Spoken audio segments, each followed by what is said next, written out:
Workplace well-being has been on the agenda for most organisations in recent years, but the pandemic has accelerated that focus.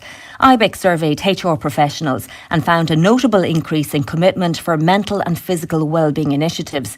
Sharon Higgins is Director of Membership and Sector with IBEC. Sharon, the findings show that employers are placing a greater emphasis on workplace well-being. Can you talk us through some of those findings? Yes, certainly. We've seen a significant increase in the level of support and activity for these within companies.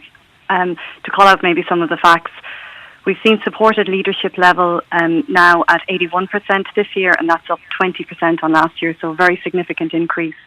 And equally, we've seen that these initiatives are now being called out explicitly, and well-being is being called out explicitly in companies' overall strategies. And that's nearly half of the companies, 44% now have that in place.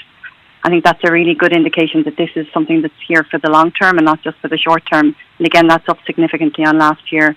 And maybe again, showing that trend, there's now specific budget for well-being in 46% of companies. Again, that's almost double what it would have been last year. So quite a lot of the research is showing that the companies are putting much more emphasis on the activities of keep well. Of well-being. It also found that line managers are key to promoting a culture of well-being. But are those line managers getting the training and support that they need to do that?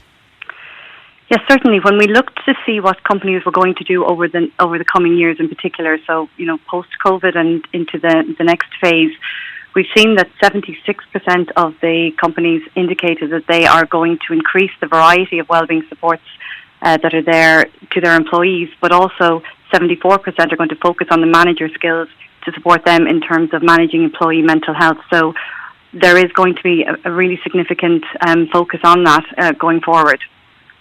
Most organisations offer an employee assistance programme. Are more people availing of those programmes, and what supports did employees need from EAPs this year in particular? Yeah, really interesting to see that companies are providing supports in two ways, through their EAPs and then through their own internal programmes. Their EAPs, maybe to call out some of them, so supports for personal resilience across 54% of the respondents, mental health supports again during COVID, no surprise, 49%, but also pregnancy loss supports now being provided across 49% of companies, financial well-being, similar numbers at 42%, domestic abuse supports 43%, so quite a wide range of supports now being given to employees through the company employee assistance programs. And what other practical supports are organisations offering employees? Yeah, I think it's really interesting as we look at the range there. The Bike to Work scheme has been a staple, and we've seen that continue to rise. So now 62% of companies are providing Bike to Work scheme for their employees, and I suppose that would have increased, you would imagine, even in the last year due to COVID, when we see all the additional bikes on the road. But also ergonomic assessment and supports now being provided by 64% of companies. And you can imagine, again, with employees being in different locations, that has been very important. Also now, nearly half of companies providing flu vaccinations, and again, a similar number providing support for return to work after maternity leave.